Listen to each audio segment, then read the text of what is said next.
Late spring in Pennsylvania can sometimes be difficult to predict. This April was unusually rainy and warm. Usually I would have to mow my lawn for the first time in early to mid-May or so. But not this year. At least it's not snowing. This time last year we had a snowstorm that dropped 15 centimeters on the area. I think having to mow the lawn early is worth being thankful for the lack of snow. And with tax season over, it was nice to get outside into the sunshine. My house has an interesting feature. The backyard slopes heavily downward, leading to a small stream and woods behind us. When they built the house, they used backfill to level the front of the house with the road. This meant a steep slope, about halfway up the side of the house. Thus, the basement, completely closed at the front, ended up at the back. This allowed me to install a double-leaf service door, so I would drag my lawn mower and other lawn supplies in there instead of cluttering up the garage. This was one of my favorite features of the house. I'm done with the mower, and everything is in place. I'm allergic to grass, so I couldn't wait to go upstairs and shower. I had almost reached the top step when I heard my wife's voice. While I was mowing in front of the house, I saw her friend's car, so I wasn't surprised to hear voices. But then I heard what was being said, and it made my hand pause as I reached for the doorknob. I think I should start by introducing myself. My name is Robert Crane. I prefer to be called Bob. But in school they called me Hogan, after the actor Robert Crane, who starred in Hogan's Heroes. I didn't mind, but the show aired before I was born, and it doesn't count as a pop culture reference anymore. When I graduated from the University of Pennsylvania with a degree in accounting, I was still called Hogan. After graduating, I earned my CPA degree in the shortest amount of time required, and I'm currently working for a large firm in Philadelphia as a team leader doing audits and the like. It's not the most exciting position, but it pays very well, and I've been able to see the inner workings of many companies. I have a special gift for forensic analytics, building financial trails to investigate things like fraud and money laundering. I'm considered an expert and was even asked to advise the FBI on 2 cases. My wife, Kelly, was a political science and business major planning to pursue a law degree when we met early in our freshman year. I was sitting waiting for the first day of classes when she walked in. Kelly had a tall, slender figure, like a ballerina, only with slightly larger breasts. Her long strawberry blonde hair flowing loosely over her bare shoulders was a beautiful sight. She wore a beautiful sundress with sandals that emphasized her amazing legs, smooth and elastic. The mixture of innocence and sensuality was too strong. I was overcome with instant lust. Unfortunately, Kelly wasn't sitting next to me, and she was not assigned to my group project. It took me 4 weeks to approach her and break the ice. I made a stupid joke and she laughed. It wasn't a graceful giggle, but a full-blown laugh. We started talking and I asked her if she wanted to have coffee after class. "I've been waiting for your question for 4 weeks," she smiled in response. The last 2 years of college we were rarely apart. Our parents weren't too happy, but during our senior year, we moved in together. But they saw how devoted we were to each other, and soon came to terms with it. I couldn't imagine how things could get even better. But that's what happened. I graduated from university and immediately took a job at one of the large accounting firms in Philadelphia. I was making a stupid amount of money for a recently graduated 22-year-old. Kelly was accepted into the University of Pennsylvania Law School, and we stayed in our student apartment. My company offered to pay for my MBA degree, so I took classes too. I rode SEPTA to work every day, so I didn't need a car and it cut down on costs. 3 years later, Kelly graduated from university, and I proposed to her during a birthday dinner at Morton's Steakhouse in Rittenhouse Square. 6 months later, we got married. Kelly accepted a position as a deputy district attorney in the Bucks County District Attorney's Office, which is north of Philadelphia. We decided to buy a house in Doylestown, which was the county seat and had a courthouse. The regional rail line also ended there, so I could take the train to work every day. It was an 80-minute drive one way, but it was better than driving on the Schuylkill Expressway or I-95. Kelly and her mother found a home. It was a great starter home with 3 bedrooms. One bedroom was equipped as an office with 2 desks. I will sometimes work from home. and Kelly needed her own space for her legal work. The other bedroom will be the guest room, and of course, the last room will be our master bedroom. It was also close to her parents' house. Kelly convinced me that this was a built-in nanny option once we had kids. I was an only child and always wanted to have brothers and sisters. Kelly and I had talked about having kids since freshman year and agreed to wait until Kelly was settled in her career before we started trying.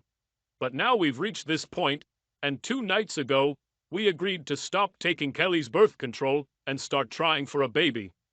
I was happier than ever before, and then I heard something that made my hand linger on the doorknob. Hogan and I decided it was time for me to get pregnant, Kelly announced excitedly. This delighted her friend, Olivia Watkins. Both women made the same high-frequency noise that made me think of whales accidentally beaching themselves off the Jersey shore in an attempt to get to him. Standing on the stairs, I grinned at their excitement, which matched my own at becoming a father. Reaching for the pen again, I heard a question that wiped the grin off my face and the happiness right out of me. "This is wonderful, Kel," said Olivia. "But what are you going to do with Paul?" "The floor?" "Shh." Kelly calmed her friend down. "Hogan is outside mowing the lawn." There was a pause, and I could almost see her looking around, waiting for me to appear.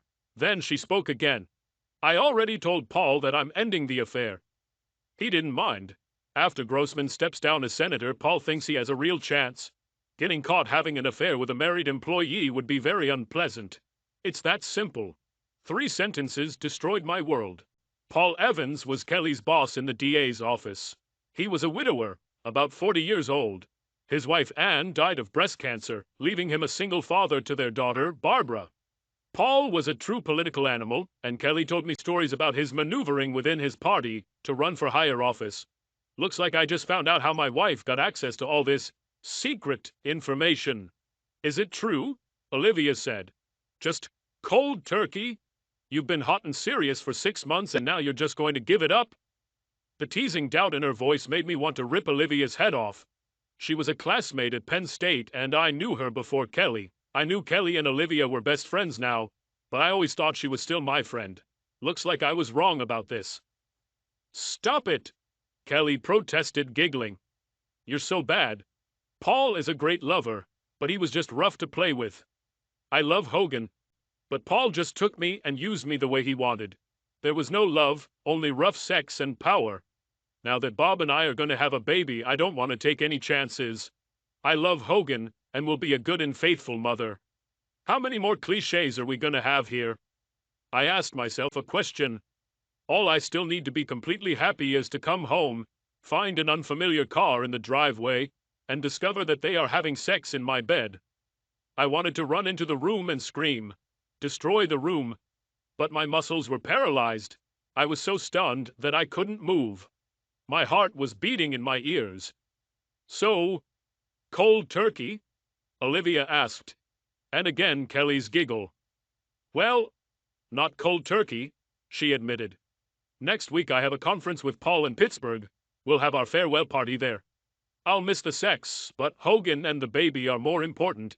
I couldn't stand it anymore, but I didn't know what to do. I love Kelly, but this was killing me. My business education began to make itself felt. I needed to step back and think, and I needed to make a plan. I started stomping up the steps as if I was climbing stairs. Then I opened the door and entered the kitchen. Kelly and Olivia sat there with cups of tea in front of them. Was this a hint of guilt that I saw on Kelly's face? "Honey, are you okay?" she asked worriedly. Then I realized that my cheeks were covered with tears. "Allergies," I muttered. "It will be a bad spring." "Well, go upstairs and take a shower. Just throw these clothes near the bathroom and I'll wash them right away so they don't mess up your closet. Last week I bought you a new package of Claritin D, which is in the medicine cabinet." "Thank you," I managed to say, heading towards the stairs. I needed time to think. The next morning was Monday, and I used the excuse of an early meeting to get up and out of the house before Kelly got out of bed. The night before, I used my allergies as a reason to go to bed early because my emotions were on edge. Sitting in the carriage, I thought again about what I had heard. On the one hand, my wife was unfaithful, but it all ended purely sexually in order to stay with me and give birth to my child. Some would say that I should leave things as they are and be happy that my wife is returning to marriage with plans to be a good wife and mother. However, there is a voice in my head that says that if she did it once, what will stop her from doing it again in the future? 10 years from now, when the kids go to school, will she have another just sexy affair? Then divorce with children, where Kelly will most likely get the children and I will get a big bill for child support and child support. As an accountant and business analyst, I thought in terms of risk and reward. I find myself doing the same thing here. It got to the point where my trust in my wife was completely destroyed. The just sex excuse misses what is the truly important issue in such cases. This is a complete lack of respect for your partner. The cheater knows that what they are doing is wrong and that they are hurting the other person. Otherwise, they would have done it openly, and I would have known about it from the very beginning. Don't get me wrong, I don't think I would ever come to terms with her sleeping with Paul, but at least if she talked to me about it, there would be some respect shown. Kelly's actions showed me how much she truly respects me. I was working, but part of my brain was focused on what I should be doing. I had no evidence other than the overheard conversation. I didn't even notice anything different during the last 6 months during which this affair apparently continued. Direct confrontation without evidence would be a high risk with little chance of reward. Kelly will deny it. Paul Evans will deny. Taking any case through the courts would have been financial suicide, since every judge, politician, and lawyer in the surrounding counties knew Evans. I would have been buried to keep his name clear. I thought about just leaving and starting over somewhere else. It was tempting, but the house would be like an anchor around my neck. Kelly couldn't afford it on her salary alone, and we had almost no equity. She would have to sell it almost immediately to avoid foreclosure, and in today's market that was unlikely. It would ruin both my credit reputation and hers. Being a CPA with a bad credit history is not the best decision when looking for a new position. How can anyone trust you with other people's money if you clearly don't know how to handle your own? I needed proof before I could do anything. I would have had them, but they came from the most unlikely source. 3 days later, I kept myself under control, but still had not found any evidence to support what I had heard. Her personal laptop was clean. No secret email accounts were discovered. No sexy lingerie hidden in a box in the back of the closet. No receipts from places she shouldn't have gone. Absolutely nothing. Then Kelly called me at work and said we were invited to a political announcement party at Paul Evans's house on Friday night. I assumed this would be his big announcement of his candidacy for a seat in the U.S. Senate. I had thoughts of a big reveal, but I still had no proof, damn it. We arrived just in time for the big event. Evans had a large mansion near Washington Crossing with a small horse farm. In the backyard, a large tent was erected for all the guests, and when we walked in, there stood the asshole himself, Paul Evans, at the head of the reception line like he was a king. As a widower, Evans did not have a wife to play hostess to, but he clearly recruited his 21-year-old daughter for the role. She stood next to her father, greeting guests as if she had been born to do so. When it was our turn, Evans smiled broadly at Kelly and exclaimed, "Kelly, you did it! How wonderful!" He kissed my wife chastely on the cheek. Then he turned to me. "Robert, I'm glad to see you again. I would be lost without your wife, but, as I understand it, I will soon have to give her up when you start expanding your family." He laughed at his own joke. "Just let me take her when you're done with her, and there won't be any hard feelings." Laughter again. Kelly even blushed a little, and I wanted to kill this grinning fool. I understood his hint, which apparently, in his opinion, went over my head. "Who knows what the future will bring?" I said, in a flat, neutral tone. Not hostile, but by no means friendly. I reported the audit results in the same way. Evans blushed slightly, and Kelly elbowed me and muttered something about being rude. Evans smoothly turned to the next guest, leaving us alone with his daughter. Kelly was an incredibly attractive woman, but Barbara Evans was a vision. Even in my inner rage, I noticed this. Her auburn hair and brilliant smile made me think of a young Maureen O'Hara. If Kelly looked like a busty ballerina, Barbara looked like she belonged on a swimsuit pin-up calendar. next to Kate Upton. She had the combination of good looks, healthy figure, hair and skin that photographers dreamed of, and often had to use Photoshop to achieve. Paul Evans had the perfect political family with a triple threat. He seemed ideal for the role of wise statesman and family man. Losing his wife to cancer provided him with the ideal wife. She was idolized, and any opponent who attacked her was prepared to commit career suicide. Barbara was a princess, prom queen, Penn State business and law major, former gymnast, and now Penn State cheerleader. According to Kelly, Barbara was planning to try out for the Eagles cheerleading squad at the next open competition since she had just turned 21. With a saintly late wife and a smart, beautiful, photogenic daughter, the press will love him on the campaign trail.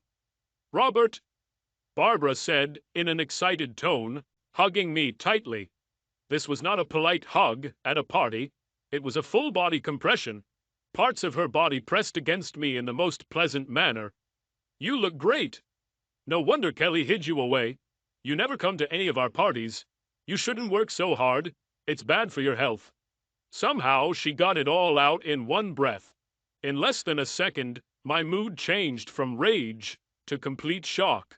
I said a few polite words about how beautiful she looked and was about to leave, when two thoughts occurred to me. First of all, Barbara never greeted Kelly. And secondly, what kind of parties?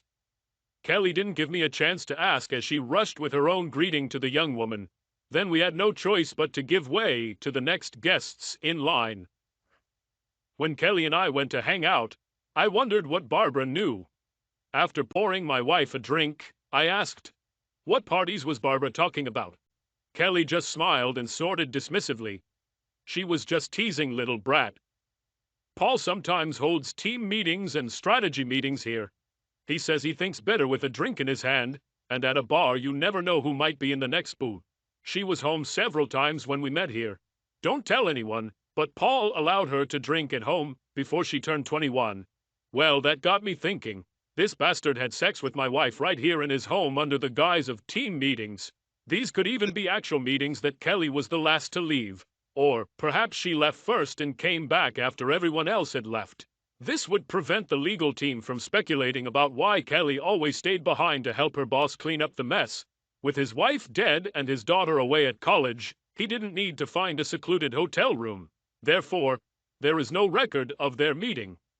So Barbara attends your team meetings? I asked. Kelly brushed off the question.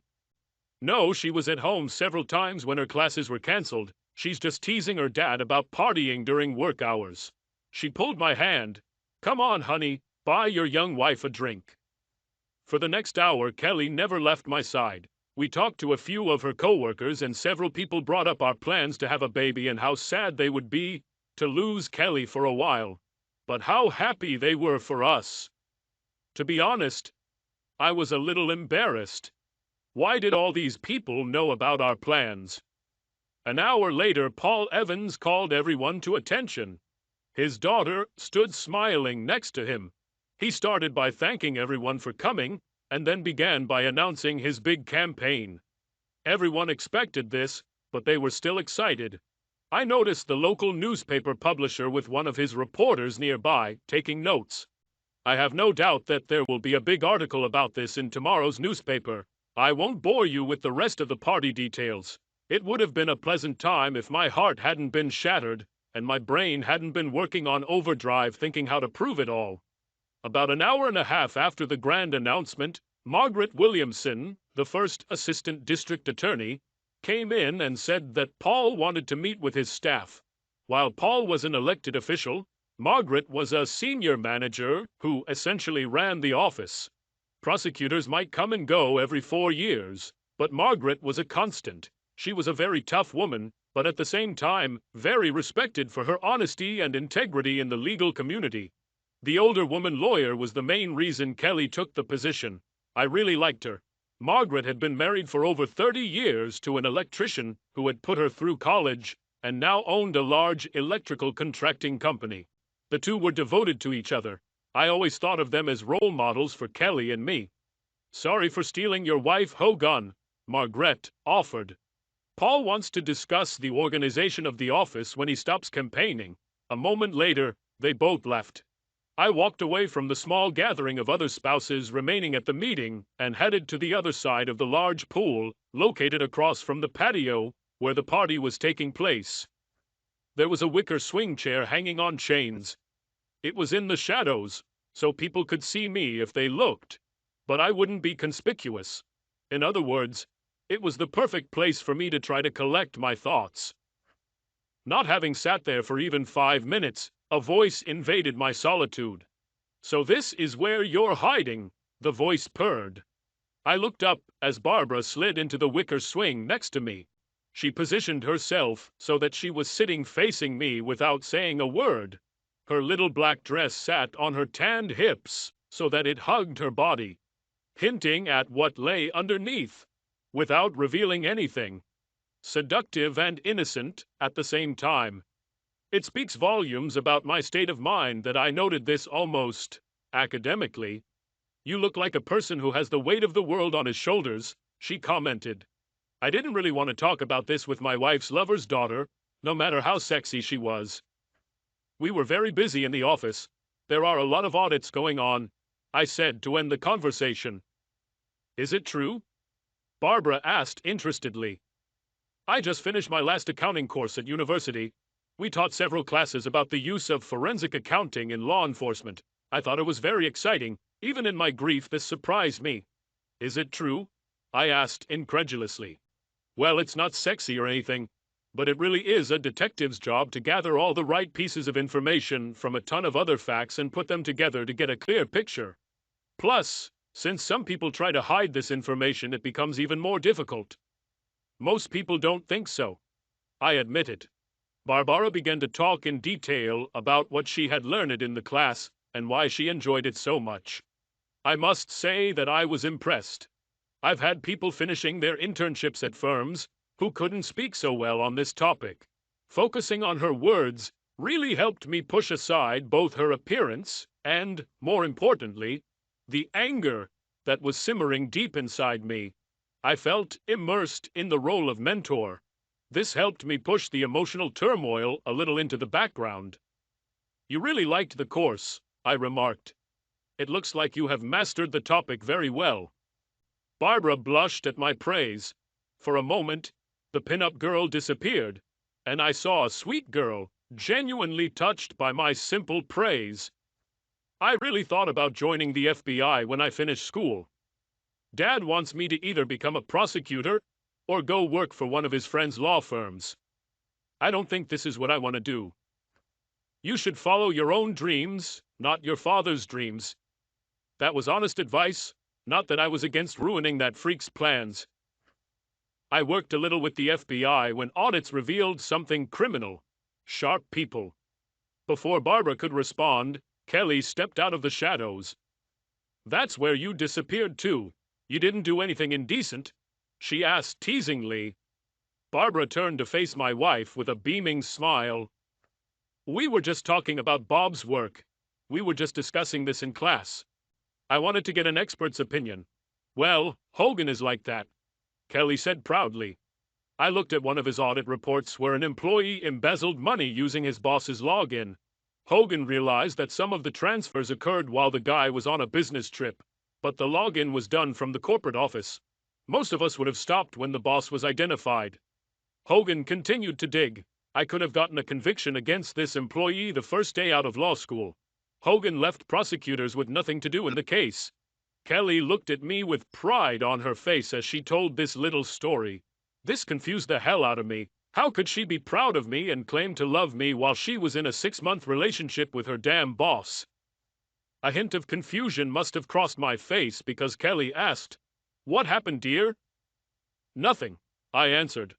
"I was just thinking about the problem." "Well, stop it. It's a party," Kelly said admonishingly. She barely caught her breath and said, "Hogan, you will never be able to guess what opportunity I was given. Paul and Margaret want me to do some admin work as I plan to go on maternity leave as soon as your job is done. This way, when I leave, there will be no more hanging items. I will work directly for Margaret." Something in my heart skipped a beat at the thought of Kelly being away from that bastard Paul. A second later, my hopes were dashed. I'll have to travel sometimes, Kelly continued. I'll be delivering important papers to Paul during the campaign, so I won't be involved in his campaign. But I'll get to see some of the behind-the-scenes action. This will be so much fun. I felt my heart shatter again.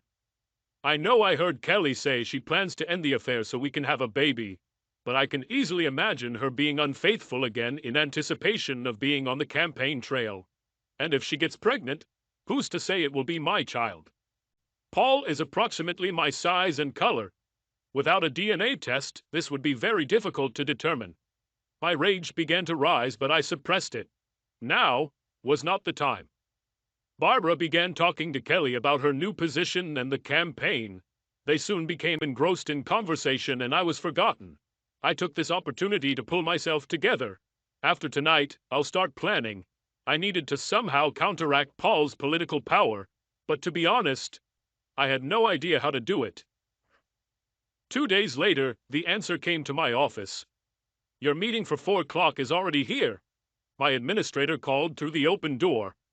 I looked at my Outlook calendar and didn't see anything booked. Before I could answer, she came in. Barbara Evans. Hey, Hogan, she greeted as she entered. Her long auburn hair flowed over her shoulders. She wore a light sundress that showed off her gorgeous legs and strappy sandals that hugged her legs almost to her knees. Her breasts were modestly covered, with no cleavage, but the material pressed against her chest in a suggestive manner. 2 thin straps held up the dress, leaving her arms bare. I was speechless as I watched her enter. I hope you don't mind, Barbara began. She closed my office door behind her. I told Mary that we had a meeting to discuss my career and how Kelly was working for my father.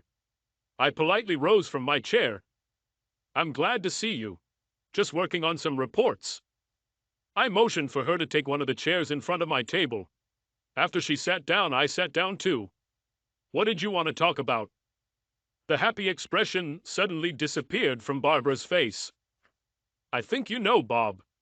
I saw it in your face when you talked to my father. I'm really sorry that he's ruining such a good guy. I was stunned. This was not what I expected. What are you talking about? I asked carefully. Barbara blacked out. About this asshole, known as my father, having an affair with your wife. I sat back in my chair when it was said so bluntly. Did you find out recently? Barbara asked softly. I nodded. I'm really sorry. How? When did you find out? I asked. About 3 months ago, Barbara admitted. I don't know when it started, but I found out about it in February. One Friday I came home early and they were holding one of their meetings at our house. I was having a late lunch with a school friend, and I popped in to drop off my things, say hello, and leave. Dad asked when I would be home, and I answered that after dinner. It turned out that my friend got sick and couldn't come.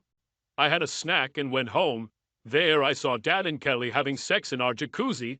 I took photos and even filmed them running naked into the house. There was a full foot of snow on the ground. Did you take pictures of your father having sex? I asked in shock. I was also wondering if I could get copies of the photos. This would be very helpful in a divorce. As if reading my thoughts, Barbara reached into her bag, pulled out a large envelope and placed it on my desk. Here are photographs from that day, and several others. She paused and grinned. Dad installed a security system in the house. The entire exterior is covered, and several interior rooms have cameras. If you know the site and have the key fob and password, you can access it from almost anywhere. There is a flash drive with video recordings. I was shocked by this. Paul's daughter conveyed to me everything that could be needed to divorce and destroy her father. Why? I asked. The sad expression on Barbara's face turned into anger. Because, she said quietly, I hate him more than you ever could. I didn't say anything but waited. After a moment she spoke. Dad met Mom when she was a college student. He was an aspiring lawyer assigned to the sex crimes unit in Philadelphia. Mom came to study from Ireland. Her family was well off but died in the Londonderry bombing. She came here to get away from the turmoil. Her voice took on a soft note that she probably picked up from her mother. Mom was dating some loser who hit her so hard she ended up in intensive care. Kelly paused and placed a small book on my table. It was quite thick and decorated with greenery and lace. I found her diary after she died, and she was something of a submissive lover. She liked being commanded by a strong man. This idiot went too far, and she ended up in the hospital. My father was entrusted with this task. They met, the asshole went to jail, and a year later, they got married. My father was always ambitious. He got a smart, beautiful woman with an exotic accent. Mom got a strong man who will protect her. I appeared a few years later. Dad wanted me to do gymnastics. He thought a daughter competing in the Olympics would do wonders for his political career. Do you know how the careers of most gymnasts end? Shaking my head, I replied, I never thought about it. Barbara smiled. They call it the 3 B's, boobs, boobs. Butts, butts, and boys, boys. I got the first one. I was told to do cheerleading and be an all-American girl. I didn't mind. I loved performing. But by the age of 16, I realized that I was just a prop for my father's ambitions. Mom knew about this almost from the very beginning. My father had affairs almost from the moment they got married. Mom knew and begged him to stop, but she was too weak to do anything about it. She felt trapped. She was a committed Catholic, so divorce was out of the question. Barbara paused for a moment, and I let her collect her thoughts. After a moment, she continued. Sometimes I wonder if her poor reaction to cancer treatment was a result of her unconsciously wanting to die or actively sabotaging her treatment.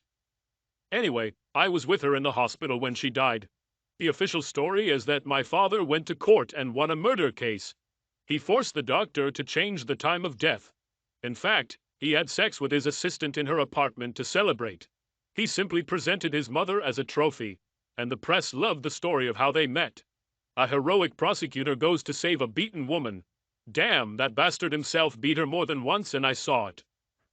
Why are you telling me all this? I was forced to ask.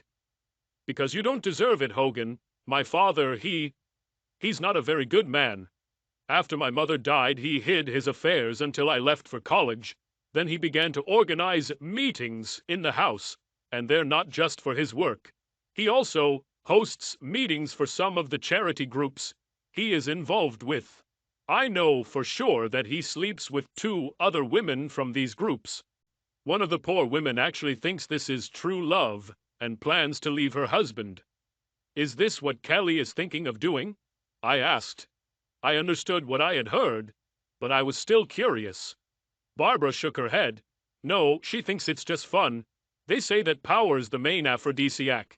Kelly seems to be proof of that. I heard her talking to my dad about some senator they were meeting with. So, what do you want? I asked. To her credit, Barbara looked me straight in the eye as she answered. I want you to get out of your marriage with this traitor. I want my father's career to be ruined to the point where he would never be elected dog catcher in a town full of cats. I thought about just sending my material to the newspapers or even to the other party, but he has too many friends. I believe that together we can make them pay. Won't it be more difficult for you to finish school? She tossed her auburn hair again.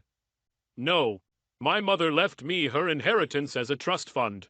I didn't touch it, but if it came down to it, I could pay for the rest of my tuition and MBA and still have a nice cushion left over.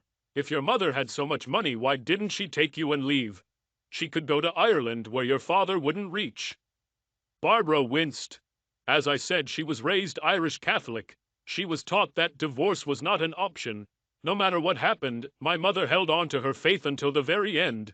This is the only thing that makes me think that her death was unconscious and not intentional, since they also consider suicide to be the unforgivable sin. I must admit, I could not see anything but the truth in Barbara.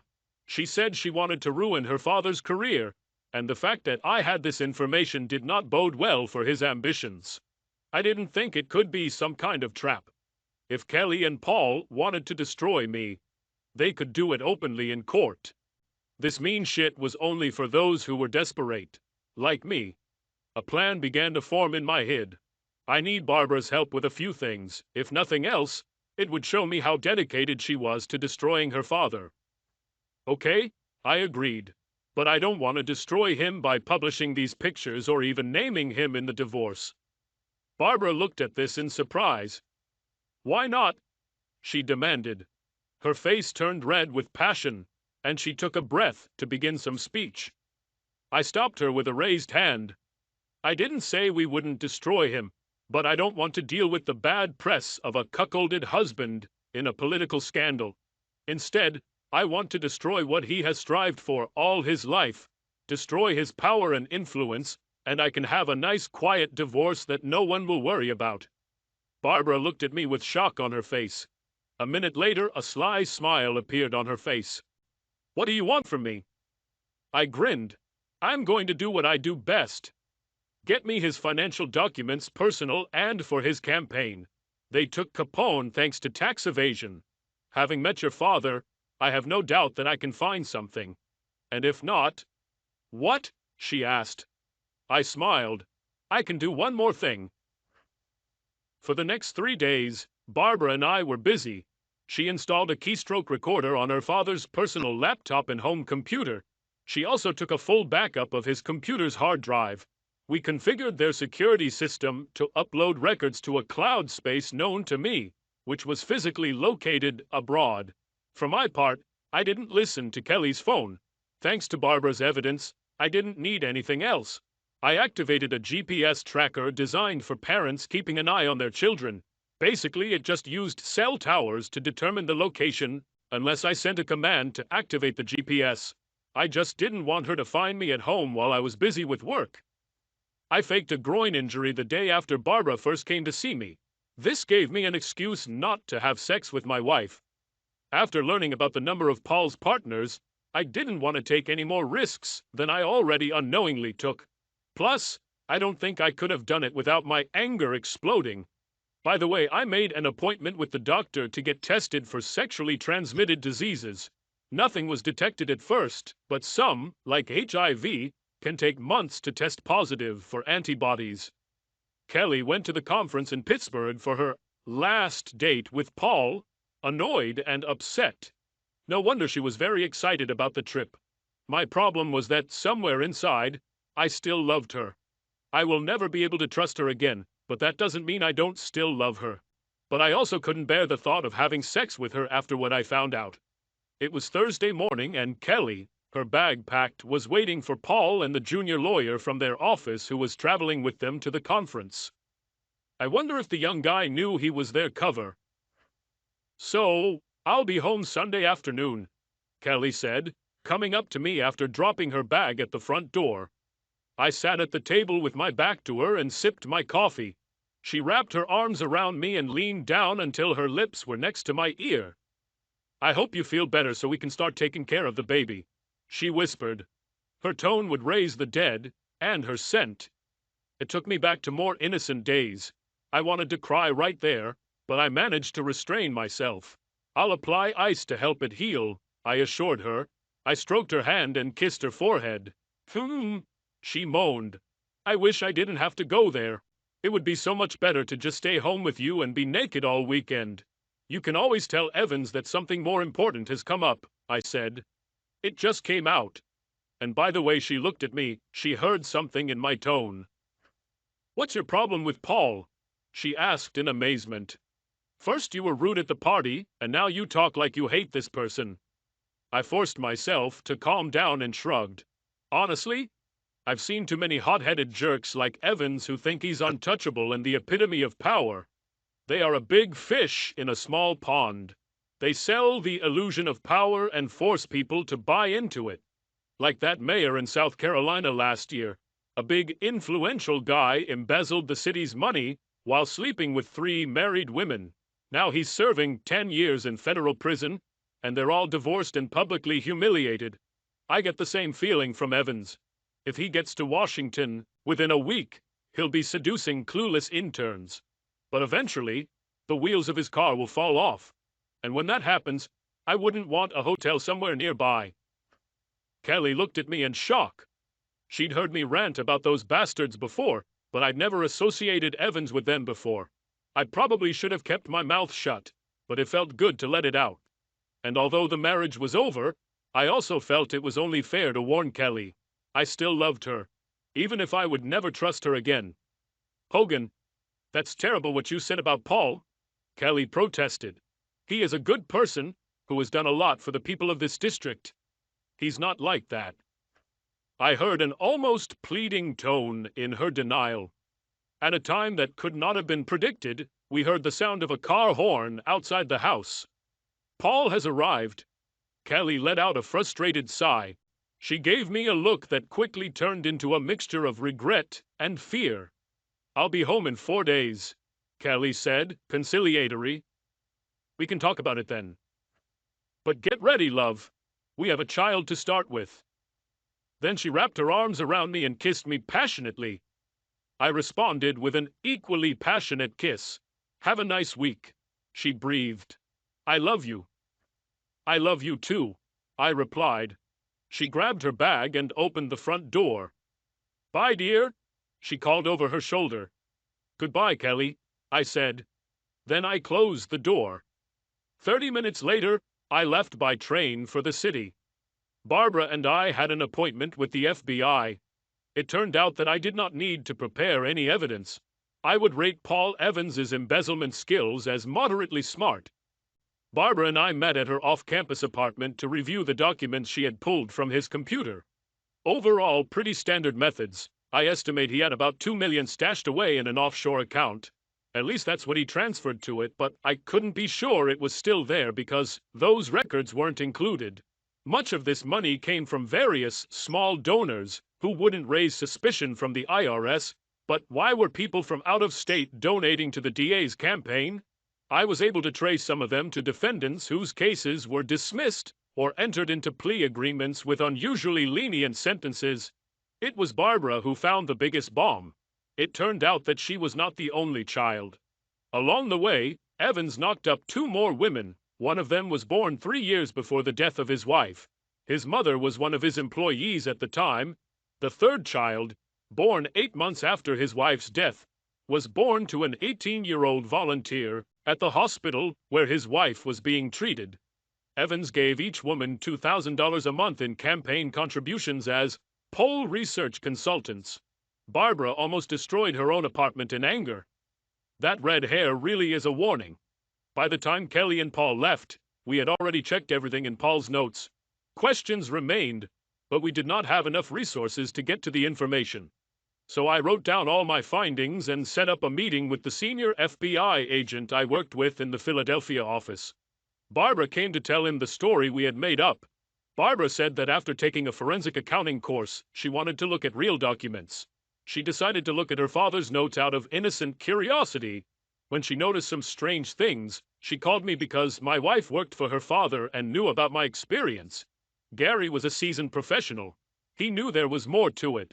But we dropped a gift-wrapped gift in his lap, so he didn't press the issue. Dirty prosecutor in his own backyard. A dirty prosecutor who just launched a campaign for the U.S. Senate. This career-making thing feels like manna from heaven. We caught a taxi to Barbara's apartments and she had a late class, and I walked to the 30th Street station to catch the train home. I thought about packing my things and leaving when Kelly got home. Gary promised to expedite the case to at least subpoena Evans' documents by Wednesday. It is unlikely that much time will pass before word of the investigation becomes known. The bastard will find out how illusory his power is when all the rats leave his ship. Kelly called me while I was on the train home. She said she called early because they were going to have some big dinner and it would be very late before she got back to her room. I had no doubt that tonight she didn't plan to stay in her room at all. I made some vague remarks, saying that everything was fine. She caught my distracted tone and asked what was the matter. I just had a meeting with some FBI agents about something, I replied. I'm in the carriage, and besides, the investigation is still ongoing, so I can't talk about it. All this was completely true. It looks like it really got to you, Kelly said worriedly. Yes, this case will be terrible. It might become national news when the full story leaks. Is it true? Kelly asked, looking a little intrigued. Can you give me a little hint? I couldn't resist. Corrupt politicians, bribes, money laundering, sex, adultery, children. Any of my friends? He darkened her. I've already said too much. If I say anything else, the Bureau will shut me down. Oh, you're no fun, Kelly pouted. Don't worry, love, your secret is safe with me. We said goodbye, and she switched off. When I entered the house, it all just amazed me. My marriage was over. We dated and were married. We were together for 10 years. I never expected to be single again, but now that's exactly what I was about to do. In the end, I just sat on the couch and waited for the sun to set. I just sat and watched. I felt like I was watching my life sink into the horizon. I was just watching. It was many hours after sunset before I moved again. It was midday on Saturday when I came out of my self-pitying fit. I won't say I didn't deserve some slack, but I knew I needed to shake things up. Ironically, I was mowing the lawn again when I saw a BMW convertible pull into my driveway. I stopped the mower and watched Barbara get out of the car. The first thing I saw was her long, pale legs sticking out from the driver's side. She was again wearing sandals with thin cords that wrapped around her calves. They always made me think of the ancient Greeks. As she stepped out, I saw her sculpted legs flex, indicating strength beneath her firm flesh. In keeping with the Greek trend, she wore a pure white toga-like dress that ended mid-thigh, but with 5 centimeters of lace at the bottom, allowing her upper thighs to be seen. The dress was made of a light, silky material that hugged her curves and tended to be semi-sheer. Her perky breasts were supported by a bikini top that was visible through the dress. Her arms were free of everything except the light freckles that dotted her skin on her upper arms and shoulders. The dress only went down one shoulder, leaving the other bare. Long red hair fell in waves onto the same shoulders. However, it was her gray-green eyes and smile that caught my attention as she approached me. I turned off the engine and greeted her. "Well, you look better than I expected," Barbara said. "I half expected to have to take you out of the bottle or off the ledge." I snorted. Last night I had a lot of thoughts about both options. "We had to do this," I said. "Besides, it distracts me." "Have you met with a lawyer?" she asked. I shrugged. "I did it on Tuesday before they left. The documents will be ready on Monday. I agreed to audit a client in Austin and leave on Tuesday. Usually I spend 3 days on such business trips, and then work remotely until I complete the report. In this case, I will be there for all 3 weeks. I shrugged again. This is probably a coward's way out, but I don't want to be here when all this mess starts brewing. I saw agreement on Barbara's face. She knew that this would draw attention to her as the daughter of this bastard. "Well, I'm glad you're thinking ahead," the redhead said. "But I realize that this is what you are good at." That smile again. "Now I can plan too." "Okay, here's my plan," Barbara announced. "I'll help you finish your work here, and then you'll come to me. We'll have fun, and you'll even be able to look at me crazy. I have a swimsuit that you will absolutely love." I tried to perk up. "Barbara, I'm still married," I protested, "and I don't think I'll be ready for anything for a while." "You need to let off some steam before you explode," the sexy redhead insisted. "Besides, you know the old saying, what's good for the goose is good for the goose." Her gaze was playful, sly, and artless at the same time. I couldn't help but laugh. In one of those bizarre coincidences that proves that truth is stranger than fiction, we ran into Olivia. After finishing my yard work, I cleaned up and we went for a late lunch at a nice restaurant. I wasn't in the mood for revenge sex, but it was nice to get out of the house, and going somewhere with such a sweet girl like Barbara was not at all difficult. As I approached the restaurant, I noticed that a car was parked outside. It was Oliva's car. I almost told Barbara to turn around and we could find another place, but I didn't. Instead, I did something that was completely out of character for me. It was all on a whim. After all my careful planning, something just snapped inside me when I saw Olivia's car parked in that lot. I casually hugged the red-haired beauty and led her into the restaurant without further ado. There I gave the owner a tip so that he could seat us at a certain table. It was somewhat obscured, but was visible when returning from the toilet. I sat Barbara down facing outwards and sat down next to her. She smiled when I took her hand. Why did it happen? She smiled sweetly.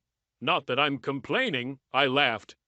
Do you remember I told you about how I found out about my wife's betrayal?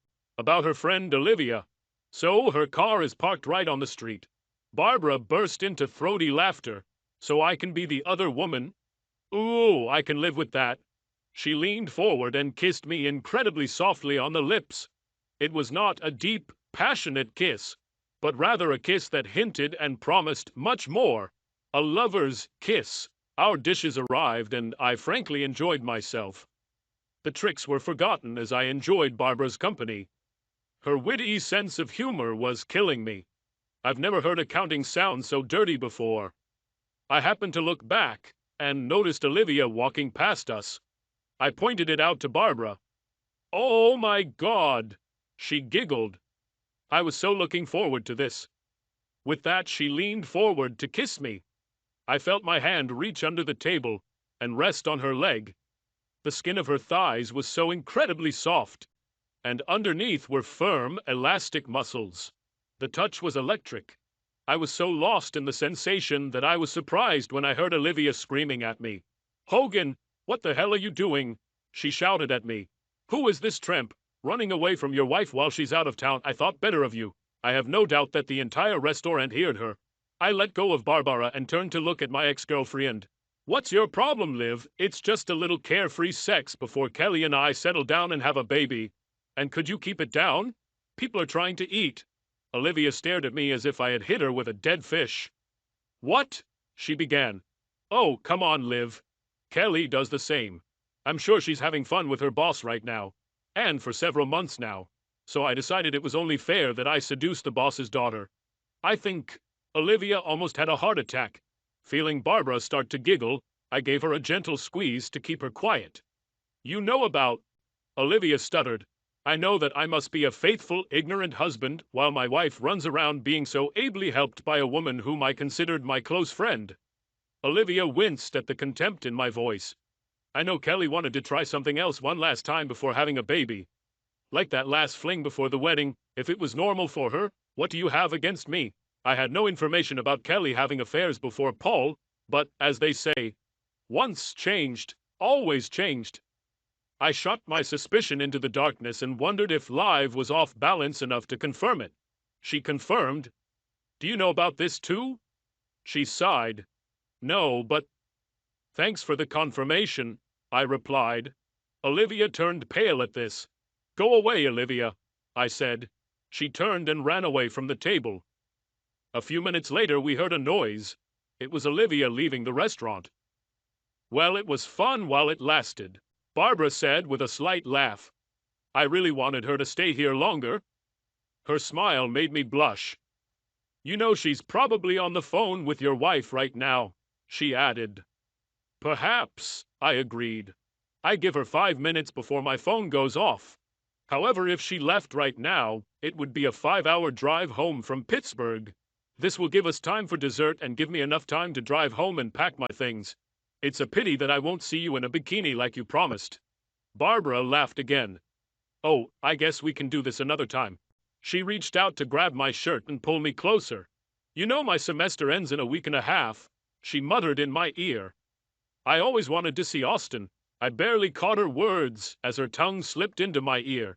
"Kelly started calling me 10 minutes after Olivia left the restaurant. I listened to a few of her messages, and she was furious that I cheated on her." This almost made me laugh. "After an hour of her messages and texts, I blocked her number. I knew she would eventually just call from another phone, but she was driving back from Pittsburgh, so she couldn't just ask to borrow someone's phone on the highway. When I got home, I packed all my personal belongings, not just my stuff for the trip to Austin. I had time. 4 hours after meeting Olivia, I was leaving my home for what might be the last time. After booking a hotel room near the Philadelphia airport, I put most of my belongings in storage until I found a place to stay. I talked to Barbara on the phone several times. She was walking with a friend because her father was now leaving furious messages on her phone. I moved my flight to Austin a day and left on Monday morning. Kelly managed to call my phone several times from other numbers. Now it was a tearful rant about how I could do this to her, why I ruined her career, etc., and so on. Obviously, Olivia's initial screams attracted the attention of many people. Then, someone posted a pretty accurate comment on their blog and called Barbara and I gamers. My comment about Kelly having fun with Paul was also posted along with the fact that they were together in Pittsburgh over the weekend. This caused quite a stir in the county's political circles and at the courthouse. For the rest of the week, I avoided most news from Philadelphia. It wasn't until Friday that I received a letter telling me what was going on in Doylestown. Surprisingly, it was a letter from Margaret, a senior manager in the DA's office. The elderly lawyer apologized for everything that happened. She knew that Paul had been seeing two women outside the office, but she knew nothing about Kelly's involvement. She also praised me for taking revenge by using the law against the lawyer. It was an eventful week in DA Buck's office, Margaret said. Paul was in the office Monday morning trying to deal with the fallout and denying any inappropriate behavior on his part. "This is just my daughter's rebellion under the influence of her cheating husband," was the story he was trying to sell. Then on Tuesday, Kelly was served with divorce papers on the grounds of adultery. The envelope contained photographs, DVDs, and a letter from me. Kelly's scream of horror when she read my letter caused Margaret and two other people to run into her office. Kelly fell into a chair in shock, and Margaret noticed the photographs that had fallen out onto the table. In my letter to Kelly, I told her that I was not having an affair, but hoped that she now had an idea of how I felt about her and this jerk. I told her I couldn't be married to someone I couldn't trust, especially now that I knew she'd been unfaithful before. There was little activity at the DA's office Tuesday. The next day, Margaret was in Paul's office for a meeting when four men in suits suddenly walked in. Paul yelled at them for interrupting an important meeting when one of the men told Paul that he was under arrest. She said he was in complete shock when he was handcuffed and taken out of the office. They led him right out the front door of the courthouse and past reporters who had somehow been alerted. I owe Gary a few beers for this. At the end of her letter, Margaret apologized for allowing them to behave this way in her office. She also asked me to let her know if I needed anything because I didn't deserve this kind of behavior. I'm sure part of her letter was about damage control, but mostly I think Margaret was the moral and professional person I always took her to be. Now all my plans for a quiet divorce have gone to hell because of my own stupid, impulsive prank with Olivia in that restaurant. Philadelphia news stations quickly learned of Paul's arrest and charges against him. As I told Kelly, this story had all the makings of a summer romance. Sex, betrayal, revenge, and too much anger. The news media loved it, and it was quickly picked up by hungry 24 news outlets. I avoided the worst because I was out of town, and they were unable to track me down because I had booked a second hotel room 10 miles away from the one on my work itinerary. However, I checked in there, and reporters were stationed around it, trying to catch me. I saw on TV that they were camped in front of my house. Kelly didn't come out and they only filmed my relatives coming in and out. Barbara had it the worst of all. She was the daughter who betrayed her own father.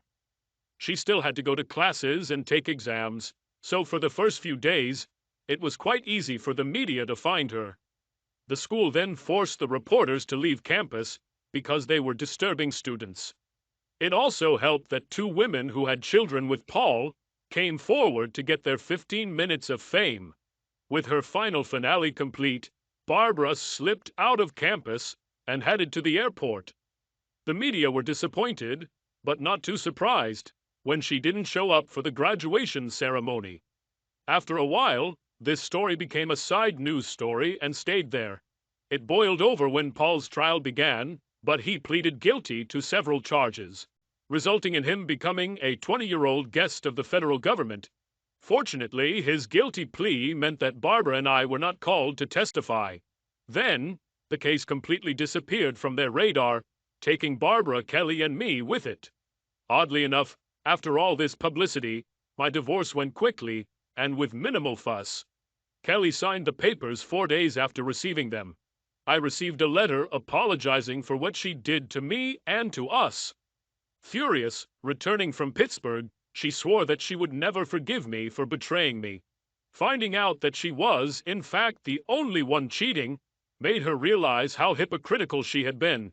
She accepted my offer of a 50-50 split and simply asked that at some point, when things weren't so rough, I would agree to meet with her so she could apologize in person. At the end, she said that she would always love me and wished me well. I later learned from her mother that she had quit her job and moved to the Midwest to live with her aunt. Finding Paul did wonders for my career. In the press, the FBI gave me full credit for analyzing Paul's tapes. Since I was hiding from the same press, I was even more thorough in my work in Austin, and found not only the embezzler they were looking for, but also a second one, about whom, at that time, they had no information.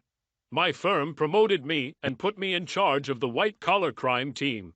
And yes, some joker labeled the team Hogan's Heroes. But the best part was when they assigned me an assistant. Recent college graduate wishing to gain experience in forensic accounting. I've never enjoyed working late so much. And this bikini looked even better on the floor of my hotel room.